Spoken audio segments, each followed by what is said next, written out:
రుణబాధలు తొలగాలంటే ఏం చేయాలి అంటే కొంతమంది జీవితంలో చూడండి పాపం ఎంత కష్టపడినా సరే ఆర్థికంగా ఎదగలేకపోతారు. అలాగనే అప్పుల పాలు అయిపోయి అంటే దురవ్యసనాలు ఉండి అప్పుల పాలు అయితే అది మన కర్మ, ఆ వ్యసనం వదులుచుకోవాలి. అలా కాకుండా దురదృష్టవశాత్తు అప్పుల పాలు అయిపోయి చాలా హింసను అనుభవిస్తూ ఉంటే అప్పుడు గురుచరిత్రలో 18వ అధ్యాయాన్ని పారాయణ చేశారంటే అద్భుతమైన ఫలితం కనిపిస్తుంది. ఆ అధ్యాయాన్ని పారాయణ చేశాక మరి 108 సార్లు అనుసంధానించాల్సిన మంత్రం ఏమిటి అంటే అది ఇప్పుడు చెప్తా. నృసింహవాటికా స్తోయం ప్రదదౌ శాకభుంనిధిం దరిద్ర బ్రాహ్మణాయాసౌ శ్రీదత్త శరణం మమ.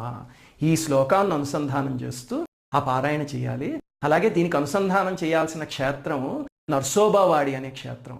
అది ఎక్కడుంది అంటే అది కూడా కొల్హాపూర్కి దగ్గరే, ఈ మీరజ్ దగ్గర జైసింగ్పూర్ అని ఒక ఊరు ఉంటుంది. ఆ జైసింగ్పూర్కి దగ్గరలో నర్సోబావాడి ఉంది. అక్కడికి వెళ్ళి ఆఖరణ మన కోరిక తీరాక అక్కడ సంగమంలో కూర్చుని ఆఖరి పారాయణ చేయాలన్నమాట.